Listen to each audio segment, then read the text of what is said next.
Haleluya, saya percaya Anda diberkati oleh Bapak Yahweh. Saya akan sampaikan khotbah saya hari ini, bagaimana hutang yang tidak diperhitungkan. Siapa yang punya hutang? Angkat tangan.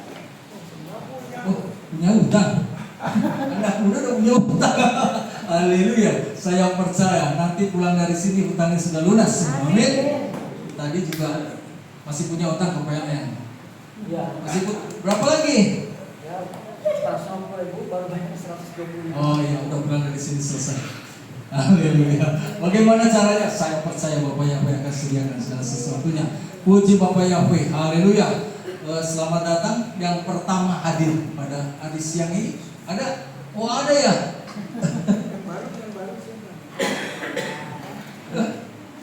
Halo, shalom. Ya, beliau mau tutup sih mukanya jadi anaknya Pak Yohanes ini. Haleluya, puji Bapak Yahweh. Puji Bapak Yahweh. Mari. Slide yang paling belakang dulu Sen. Nah, supaya kita tahu hitung-hitungannya. Haleluya.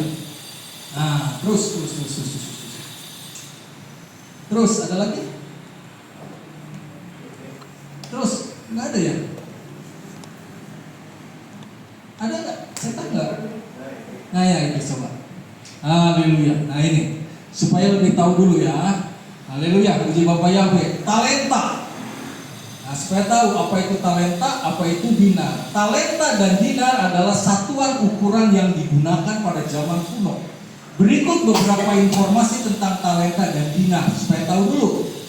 Satu talenta atau talenta adalah satuan ukuran berat dan mata uang pada zaman kuno di Roma, Yunani dan Timur Tengah. Satu talenta setara dengan, perhatikan baik-baik.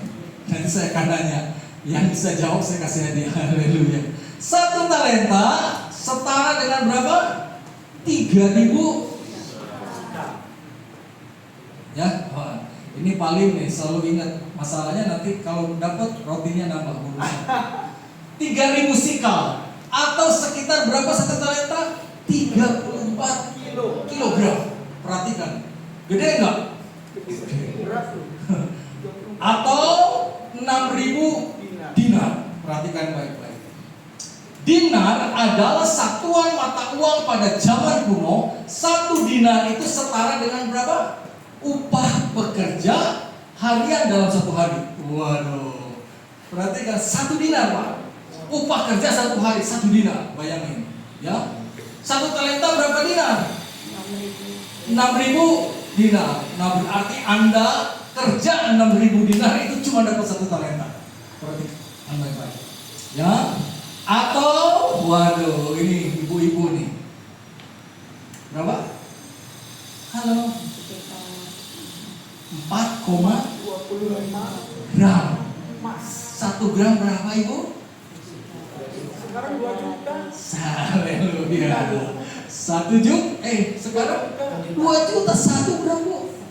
Berarti 1 talenta itu kurang lebih berapa? 10 jutaan. Gitu? Wah, baru tahu kan hitungannya kan? Ayo sekali lagi. 1 talenta berapa?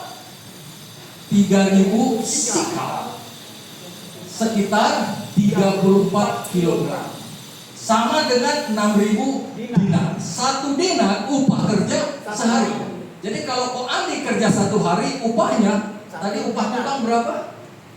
150.000 katanya kan? Nah bayangin 1 hari upah itu. Terus ada lagi saya. Dalam konteks kitab suci, talenta digunakan sebagai satuan nilai uang yang sangat besar. Betul. Nilai 1 talenta dalam kitab suci setara dengan 6.000 dinar atau sekitar 20 tahun upah buruh pada zaman itu. Wes, Anda kerja 20 tahun baru dapat 1 talenta. Ada lagi saya? Jika dihitung dengan nilai mata uang modern, 1 talenta dapat bernilai sekitar berapa? 132 juta. Ya, dengan asumsi harga perak saat ini, enggak harga emas. Bayangin itu 1 talenta berarti 132 juta. Haleluya. Ada lagi saya? Sementara itu jika dihitung dengan upah pekerja harian, 1 talenta dapat bernilai sekitar berapa? 300 juta dengan asumsi upah kerjanya 1 hari 50.000. Kebayangkan sekarang kan? 300 juta loh.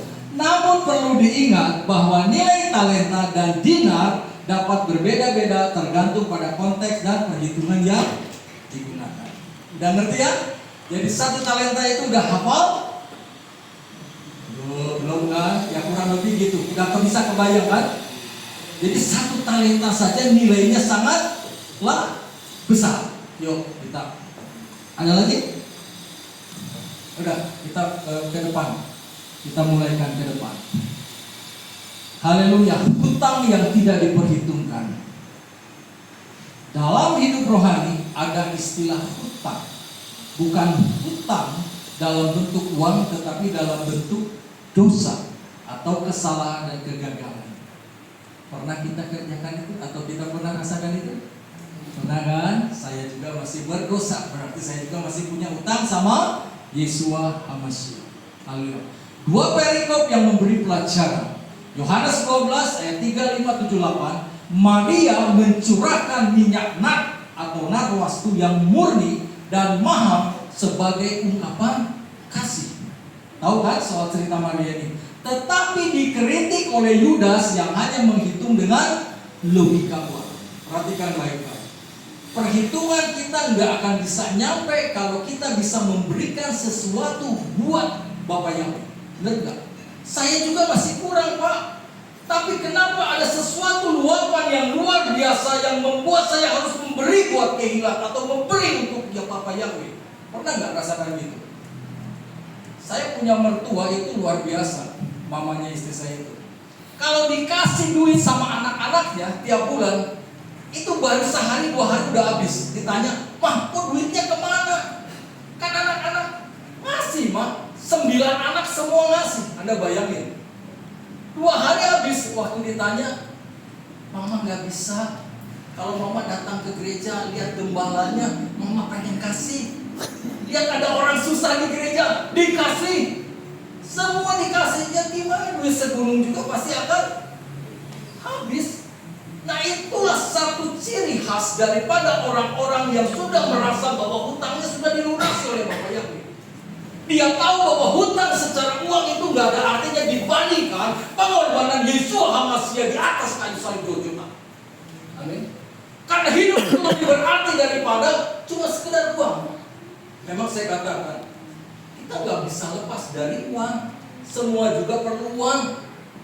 Saya kan selalu bawakan kebenaran daripada Daftar Elohim soal pembangunan tabernakel. Tadi istri saya sudah katakan, itu membutuhkan pengorbanan korban-korban. Ada 3 korban yang harus disampaikan. Yang pertama, itu korban waktu. Amin. Betul? Tidak? Jadi, aduh gue lupa. Aku namamu siapa? Hai, jadi Fide, Pak. Ini kalau udah aja. Ada 3 korban dalam pembangunan tabernakel. Yang pertama korban waktu. Yang kedua korban tenaga. Yang ketiga korban materi. Anda juga datang di sini, Anda menghadiri tabernakel di mana Yahweh itu bersama dengan kita di kehilatnya. Buang waktu nggak dalam tanda kutip? Halo? Apalagi kok Andi ya, saya percaya 1:30 udah ada di sini kan? Halo? Buang waktu nggak? Kedua, Ibu Yesus nggak buang waktu ya? Anda cuek aja deh. Ya maksudnya saya bilang buang waktu. Yang kedua, butuh tenaga nggak? Butuh. Makanya paling tadi ngopi dulu. Katanya kalau udah ngopi, itu haleluya. Tapi kalau nggak kurang tidur pasti akan ngantuk. Makanya saya katakan selalu, kalau datang beribadah itu disertai dengan rasa cukup. Cukup tidur, cukup makan, cukup uang, Pak. Jadi happy. Karena kadang-kadang juga ada orang datang beribadah, tapi pikirannya nggak ada di kehilat. Adalah di beberapa tempat, tapi nggak di sini. Ada nggak yang pikirannya nggak di sini sekarang? Halo, kalau ada bertobat, ada nggak? Saya mikirinnya Pak. Nah Nah itu. Udah, gak usah pikir-pikir. Bapak Yahweh akan selesaikan semuanya. Amin. Butuh waktu, butuh tenaga, dan butuh materi. Nanti ada persembahan dan sebagainya. Saya percayalah, setiap pengorbanan itu tidak sia-sia. Bapak Yahweh akan kasih kita lebih dari itu. Saya dapat orderan roti kemarin hari Senin itu berapa? 150. Mendadak sekolahnya dilibur. Halo? Libur gak anak-anak? Apalagi sekolah Kristen. Libur gak? Liburnya Bu Herlin ya. Tapi feeling saya bukan feeling, tapi saya percaya itu Ruh HaKodes, Roh Kudus yang selalu berkata kepada saya. Hari Minggu saya telepon sama yang pesennya, kantin yang ada di sekolah. Cik, ini jadi gak pesen roti atau kue dorayaki 150? Maaf Pak, saya belum dapat jawaban dari kepala sekolah. Waduh, ya gimana dong nanti kalau mendadak jadi kan repot. Saya kan mesti belanja. Udah Pak, tunggu aja jam 1 gak ada kabar, jam 2 gak ada kabar. Tapi saya berdoa, Bapak Yahweh tolong kasih tanda ini sekolah apa enggak batal, apa enggak pesanan. Luar biasa teman SD saya, itu langsung di grup SD saya itu tahun 74 BPK diliburkan, instruksi dari pusat, dari Yayasan BPK Jalan Banda, semua sekolah BPK di Bandung diliburkan. Wah, berarti yang pesen aja nggak tahu, kepala sekolah aja belum tahu, saya udah lebih tahu duluan. Makanya saya kirim sama Cici yang pesen itu, Cik, gak sekolah besok. Loh, kok Pak Jerry bisa lebih cepat dari saya dapat? Haleluya, karena Roh Kudus ada dalam saya. Akhirnya kan lumayan loh, 150 tuh. Kali berapa Bu Lydia? Dorayaki harganya 5.000, 150 kali 5.000 itu hitungnya 750.000. Nggak jadi dapat itu. Tapi Bapak Yahweh itu baik. Hari Senin pagi setelah saya selesai berdoa, ada telepon masuk. Jenny ya? Iya. Siapa? Saya cicinya yang punya anak desa. Oh, kenapa sih? Boleh datang di rumah saya? Boleh. Tolong dicetin dong rumah. Suruh ngechat. Tapi dianya yang punya chatnya sendiri. Saya bilang, berapa ongkosnya? Cici hitung sendiri. Dia bilang, saya sudah kasih ke orang lain mahal banget. Berapa Cik? Orang lain ongkos ngechat aja itu. Itu ruko di dalam satu lantai di atas saja, tapi disewain buat dokter-dokter yang sedang ambil spesialis di rumah sakit Hasan. Itu orang mintanya 7,5 juta untuk ngechat ruangan aja satu lantai gitu. Gede amat saya bilang. Dia bilang gini, saya nggak bilang harga berapa. Cici mau berapa hari? Saya bilang. Kalau saya harian tuh tukangnya sih, dia cuma begini. Dia, Cici bayar 4 juta aja ya mau ya? Dah, halo, ini sorry, ini bukannya pamer, tapi itu berkat nggak? Berkat. Saya nggak minta. Dia bilang, berarti 7,5 saya tawas. Terus saya bilang, saya cuma bayar tukang ibaratnya cuma 300. Itu berapa? 150 tukang. Kenaik itu 120 atau 100 ya Pak? 2,5. Berarti kalau misalnya kerja aja 10 hari itu kan cuma bayar tukang berapa saya? 2,5 juta. Dia masih 4 juta sama saya. Saya nggak kerja, cuma ngeliatin orang kerja. Amin. Itulah berkat Bapak yang roti nggak jadi nggak apa-apa. Sering-sering rotinya nggak jadi, tapi ngechat terus-terusan ada. Enggak, itu cuma bercanda. Itulah hebatnya Bapak yang. Jadi jangan sampai Anda tidak percaya bahwa Yahweh akan turut bekerja di dalam setiap kehidupan kita untuk mendatangkan kebaikan buat kita. Asal kita selalu tunduk dan taat akan kehendak Bapa Yahweh, Dia akan tolong kita. Haleluya, puji Bapa Yahweh. Maria mencurahkan minyak narwastu yang murni dan mahal sebagai ungkapan kasih, tetapi dikritik oleh Yudas yang hanya menghitung dengan logika. Loh, Yudas itu siapa? Halo? Muridnya Yesua yang hidup sehari-hari bergaul dengan Yesua masih punya kritik. Ketika ada seseorang memberi buat Yesua atau membasuh dengan kepalanya, dengan rambut di kepalanya, ya masih dikritik bukan dari orang luar. Yang kritik siapa? Murid Yesua sendiri. Inilah keadaan juga gereja pada hari ini. Orang yang mau nabur sama kita itu banyak, tetapi justru orang dalamnya yang banyak kritik. Di gereja atau di kehilat ini sekarang banyak pengkritik yang luar biasa. Sedangkan dia tidak memberi apa-apa buat segala sesuatu ini, tetapi kritiknya gede. Ada nggak yang begini? Tapi kita harus selalu mengandalkan Yahweh di dalam setiap perkara. Haleluya. Perumpamaan tentang hamba yang diampuni hutang besar, tetapi tidak mau mengampuni sesama hamba yang berhutang kecil. Kita akan lihat teruskan. Di sini kita akan belajar bahwa di hadapan Elohim ada hutang yang tidak diperhitungkan karena kasih dan pengampunannya lebih besar daripada hitungan manusia. Haleluya, luar biasa. Terus, nih, nah, jangan cepat-cepat ya.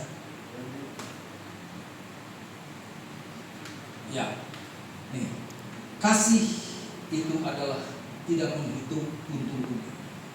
Selanjutnya dengan mengambil 1 litra minyak wangi, minyak mirat yang murni yang mahal, Maria mengurapi kaki Yesua dengan menyeka kedua kakinya dengan rambutnya, dan rumah itu pun dipenuhi dengan keharuman minyak wangi itu. Kemudian Yudas Iskariot anak Simon, seorang dari antara muridnya yang akan segera mengkhianati dia, berkata, mengapa minyak wangi itu tidak dijual berapa? 300 dinar. 300 dinar. Itu jangan lupa. Jadi minyak narwastu itu kurang lebih harganya berapa? 300 dinar. Dan diberikan kepada orang miskin. Mulia enggak? Mulia. Mulia. Karena namanya Yesua, dia adalah Tuhan. Buat apa dia tahu persis apa yang akan menjadi keperluan kita? Kenapa diborosin buat Yesua? Bukan dikasih ke orang miskin. Luar biasa sih. Perhitungannya tuh hebat. Selalu yang ada di dalam pikirannya adalah orang-orang miskin. Tetapi dia tidak tahu rencana pada Bapa Yahweh bahwa ini adalah hari-hari akhir di mana nanti Yesua itu akan mati, disalibkan dan bangkit pada. Mengapa? Lalu Yesua berkata, perhatikan, biarkanlah dia. Biarin. Karena dia tidak menyimpan, karena dia telah menyimpannya untuk hari penguburan dia tahu persis. Sebab kamu selalu mempunyai orang-orang miskin bersamamu, tetapi kamu tidak selalu mempunyai aku. Lebih penting Yesua daripada orang miskin yang harus kita perhatikan. Karena kalau kita mementingkan Yesua, Yesua nanti sendiri akan memberkati orang-orang miskin. Perhatikan baik-baik. Ya terus. Haleluya. Jadi berapa harganya tadi minyaknya? 300 dinar. Maria menuangkan minyak murni. Nilainya sangat mahal. Kurang lebih berapa? Gaji setahun.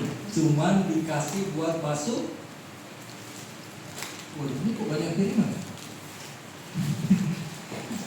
Ini ada barusan ibu ini WA saya gak bisa hadir, Bapak Ibu gak bisa hadir karena Bu Herlina papanya sakit, kalau Pak Bayu anaknya sakit.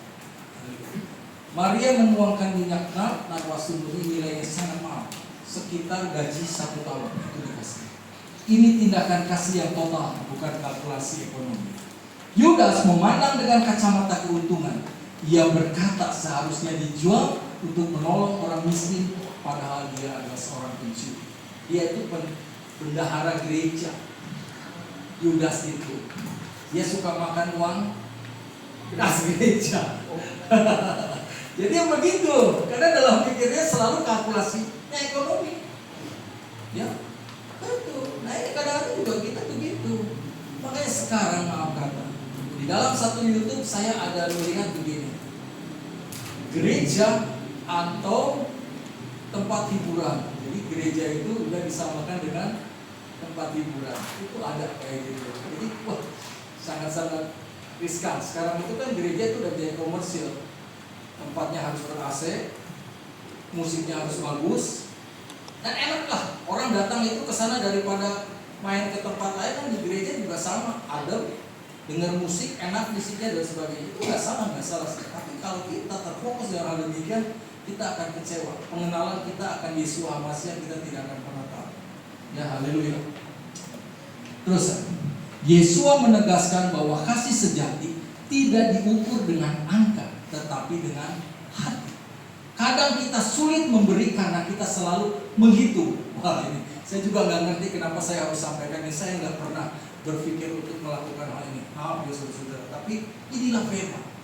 Kadang-kadang saya juga begitu kadang-kadang. Waktu saya dalam kesulitan, waktu saya lagi susah, Anda bisa bayangin nggak? Bisa nggak orang lagi kesulitan bisa ngasih perpuluhan? Halo? Kok diam? Hah? Tuhan juga tahu. Tuhan juga ngerti. Ini satu tantangan. Dikasih perpuluhan juga buat gembala. Gembalanya yang enak, makin gendut makin kaya. Jujur. Halo? Kok diam sih? Gitu. Mungkin berpikir begitu, saya juga hitung-hitungan. Kasih persembahan, duit papi tinggal 100 ya, misalnya gitu kan. Kasih segini supaya besok masih bisa makan. Tapi sekarang mari kita belajar untuk totalitas, untuk melakukan setiap apapun. Kembali, saya bukannya mengakukan tidak. Sorry kalau saya jadi akhirnya ke soal duit, saya tuh paling ngeri kalau ngomong soal duit ini. Tetapi ini harus disampaikan bagaimana. Saya bukan itu masalah ini, tapi bagaimana pengorbanan Yesus itu lebih luar biasa. Di sini intinya. Kadang kita sulit memberi karena kita selalu menghitung, tetapi kasih sejati melampaui perhitungan manusia. Ayo next. Hutang besar yang dihapuskan. Ini perhatikan. Ini baru kita akan mengerti. Kemudian seraya datang kepadanya, Petrus berkata, "Ya Tuhan, seberapa seringkah saudaraku akan berdosa terhadap aku dan aku harus mengampuninya? Sampai 7 kali kah?" Yesus berkata kepadanya, "Mana? Aku berkata kepadamu bukan sampai 7 kali, melainkan sampai 70 kali 7. Karena itulah kerajaan surga diumpamakan dengan seorang raja yang ingin mengadakan perhitungan perkara bersama para hambanya. Dan ketika dia mulai mengadakan perhitungan, dibawalah kepadanya seorang penghutang." Berapa yang hutang? 10-nya 10 apa? 10.000. Ribunya itu dinar apa talenta? Nah lo, 1 talenta berapa dinar? 6.000. Lupa lagi sih baru juga. Ayo baik-baik. Utangnya berapa? 10.000. Terus. Dan karena tidak mampu membayar, tuannya memerintahkan agar dia dan istrinya dan anak-anak serta segala sesuatu sebanyak yang dimiliki juga dijual untuk dibayarin. Anda bayangin kalau kita punya utang. Waduh, saya pernah ngalamin didatangi 9 debt collector ke rumah, orang-orang Ambon. Jujur saya katakan saya nggak malu-malu, tapi Bapak Yahweh itu menyelesaikan segala sesuatu dengan baik. Soal terus masalah kartu kredit.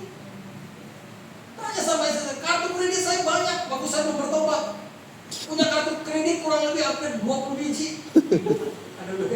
Itu ada yang dari 2,5 juta sampai 40 juta.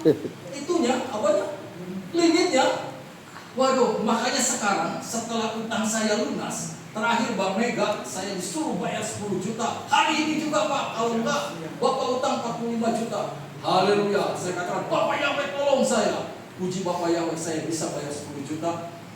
Sekarang baik banget. Tiap hari dari Bank Mega telepon sama saya, "Pak, 5 menit saja saya apply kartu kredit Bapak jadi. Bapak bisa belanja dan dapat diskon banyak-banyak." Dalam hati saya tidak tergoda. Amin. Harus berani mengatakan begitu. Kalau orang yang serakah, kira duit. Mumpung ada kartu kredit, gestun aja. Tahu gestun? Halo? Tahu gak gestun? Gesek tunai. Digesek di tunai. Jadi nanti kabur lagi. Ya, hidup model begitu mana enak Pak? Bu, saya hidup dari kemuran Bapak Yahweh aja sekarang. Enak, mau makan apa? Mau piknik juga ke Magelang, besok saya berangkat. Karena gak punya beban. Amin. Haleluya. Nah itulah nikmatnya kemurahan Bapak Yahweh. Bukan berarti saya udah hebat, udah kaya, enggak. Tapi Bapak Yahweh itu baik kalau kita mau sungguh-sungguh datang kepada Dia. Harus berani menolak satu tawaran dunia yang akan menghancurkan hidup kita. Saya minta begitu semua juga. Haleluya. Berapa utangnya? 10.000. Lanjutkan. Ingat ya Pak? Ya. 1 talenta berapa? 6.000 dinar. 1 dinar apa Pak? Upah kerja Sehari. sehari. Berapa duit kurang lebih duitnya tadi? 4,25 gram emas. Wah, hebat ya. Mikir ya, sip. Bayangin, anak suruh dijual, istri suruh dijual untuk bayar utang. Repot. Mau paling istrinya jual bayar utang? Enggak lah, nggak mungkin ya. Bersabarlah terhadap aku, kata. Kemudian dengan tersungkur hamba itu menyembah kepada Israel, berkata, ini yang perlu kita lakukan sama Bapak Yahweh. Menyembah tersungkur. Ya Tuhan, bersabarlah terhadap aku pun akan membayar semuanya kepadamu. Maka karena digerakkan oleh belas kasihan, Bapak Yahweh itu punya belas kasihan. Tuhan, hamba itu membebaskan dia dan mengampunkan utang itu kepadanya. Senang gak kalau utangnya diampuni? Senang banget? Haleluya. Puji Bapak Yahweh. Haleluya. Terus. Nah ini dihapus utangnya. Terus lewatin aja itu. Nah, berhutang 10 talenta, tuannya berbelas kasihan dan menghapus hutang. Ini gambaran Elohim yang tidak memperhitungkan dosa kita ketika kita datang memohon ampun. Terus, nah,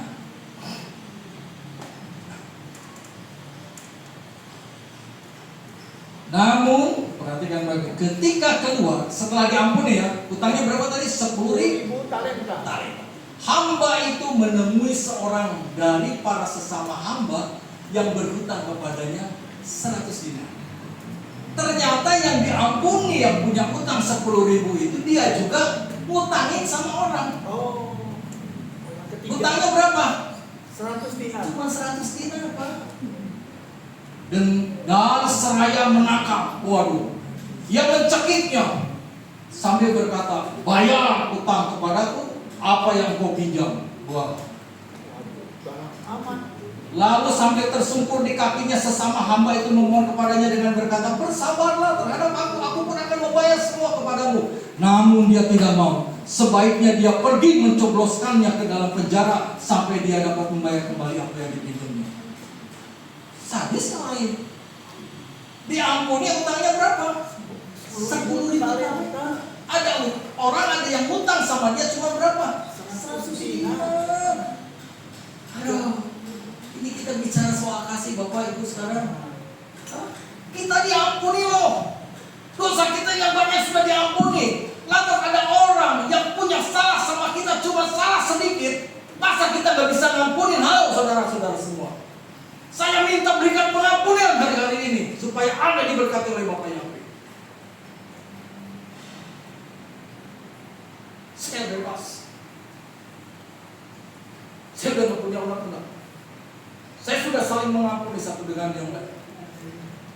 Belajar untuk lakukan itu supaya doamu tidak terhalang, supaya hidupmu senantiasa diberkati Bapak Yahweh. Yang lalu sudah biar berlalu. Setelah pengampunan yang dilakukan, hidupmu akan ditolong oleh Bapak Yahweh dengan penuh sukacita. Engkau tuh diampuni 10.000 talenta, saudara. Ada orang cuma punya kesalahan dikit sama Anda 100 dinar, kenapa tidak bisa mengampuni? Halo? Belajar untuk berbesar hati. Kehidupan mungkin saudara dengan saudara hari-hari ini, ya, ada yang sudah lama gak bisa melakukan sesuatu konsolidasi.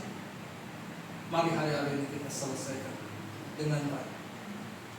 Yesus, dia mau mati loh buat saya, buat Anda. Dosa kita tuh terlalu gede, makanya kita sering melakukan perjamuan Tuhan tuh bukan apa-apa, mengingat daripada korban Yesus Hamasiah, dia mau untuk membayar lunas hutang-hutang kita, yaitu hutang dosa kita, supaya semuanya clear. Saya minta sama saudara, apa yang menjadi undang-undang hari-hari ini? Bebaskan. Soal dia tidak mau dan sebagainya, pokoknya semuanya sudah terbebaskan. Udah tenang aja, hidupmu akan diberkati. Kalau kita terus mikir-mikir terus, kita yang sakit, badan kita yang dirongrong oleh penyakit.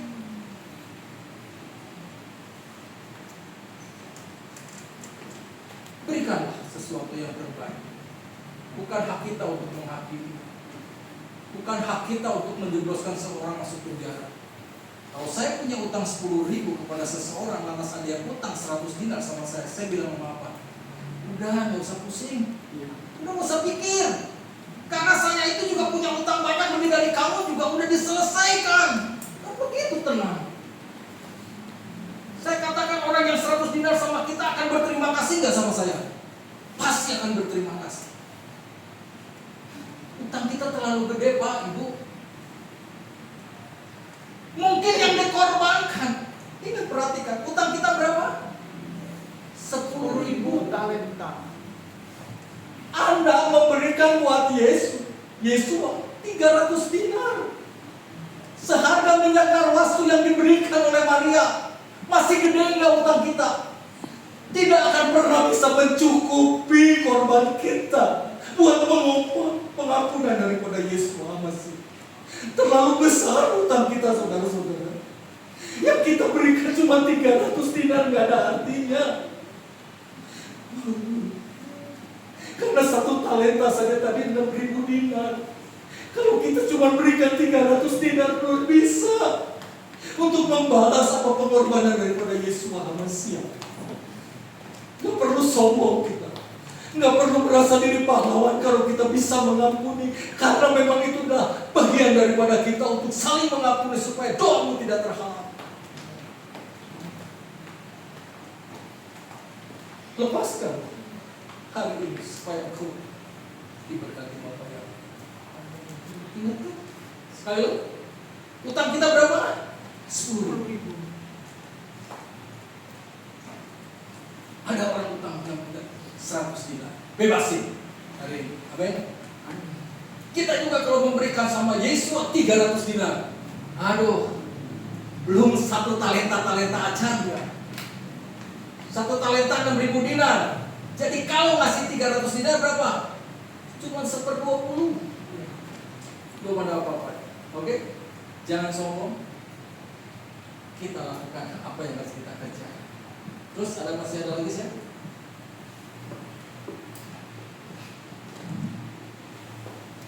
Kemudian dengan memanggilnya, tuannya berkata kepada, "Hei hamba yang jahat, aku telah mengampunkan kepadamu seluruh utang itu karena engkau mendesak aku.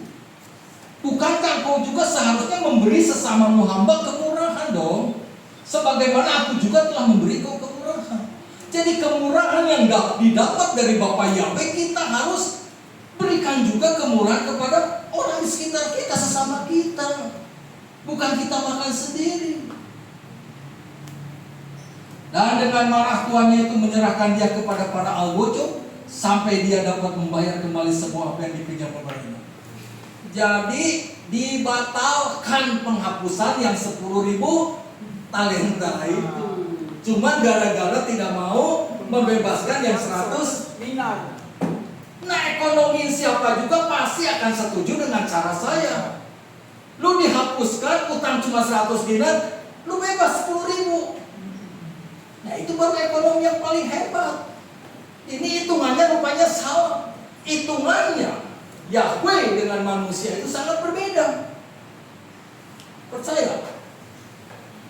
Waktu dulu gini, dulu gaji saya 10 juta kerja misalnya, tapi nggak cukup kan? Karena saya masih merokok, masih suka minum, gitu. Misalnya kan ceritanya gitu kan, masih suka main-main sama teman dan sebagainya gitu. Nggak cukup. Waktu kita kena PHK, lantas kita juga dapat penghasilan nggak menentu, tapi lucu. Buat keluarga cukup, buat anak cukup, bisa kasih persembahan, bisa kasih perpuluhan, kan aneh. Dan merokok juga hilang. Mau pilih yang mana? Tapi gaji kecil. Biasanya kalau gaji gede kan mau merasa gede gajinya jadi foya. Ya, haleluya. Terus, demikian juga Bapa Surgawiku akan melakukannya kepadamu. Jika dari hatimu masing-masing kamu tidak dapat mengampunkan kepada saudaranya kesalahan-kesalahan mereka. Hati-hati. hukum tabur tuai tetap akan selalu ada. Haleluya. Amin. Puji Bapa Yahweh. Ayo, apa lagi? Ada lagi, Sam? Ayo.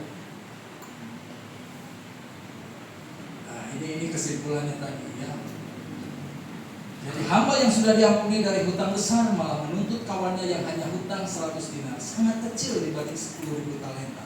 Sikap ini mendatangkan murka tuannya yang dimasukkan ke dalam penjara sampai melunasi hutang.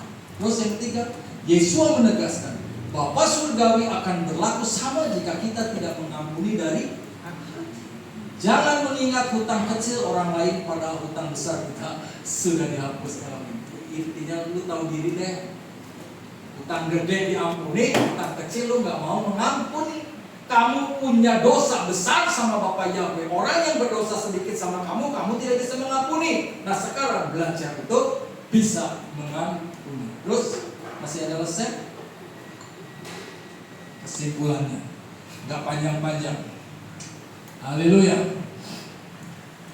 Yohanes 12. Maria memberi tanpa menghitung karena kasihnya pada Tuhan Yesus. Orang yang kasih sama Yesus itu pasti nggak akan hitung-hitung. Elohim mengampuni hutang besar kita, maka kita pun dipanggil untuk tidak menghitung kesalahan sesama. Terus, hidup orang percaya adalah hidup yang diliputi kasih yang tidak menghitung dan pengampunan yang tidak terbatas. Jika hari ini kita masih sulit mengampuni, ingatlah, hutang dosa kita jauh lebih besar dan telah dihapuskan oleh darah Yesua Al-Masih. Maka jangan perhitungkan hutang kecil orang lain, tetapi hiduplah dalam kasih yang memberi dan mengampuni. Setuju? Gak ada yang setuju. Setuju? Gak ada yang setuju. Karena sangat sulit. Memang Pak gak gampang. Saya akui memang gak gampang.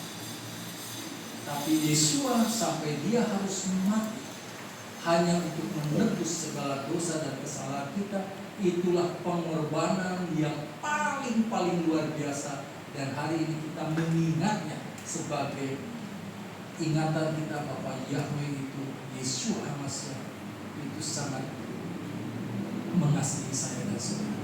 Amin. Haleluya.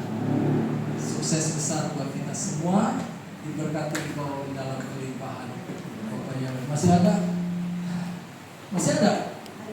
Oh ayatnya, dan ampunlah kepada kami utang-utang kami seperti juga kami ampunkan kepada para pengutang kami. Rupanya ada ayatnya. Istri saya nambahin. Rupanya ada ayat soal ini ya. Amin. Bapa Yahweh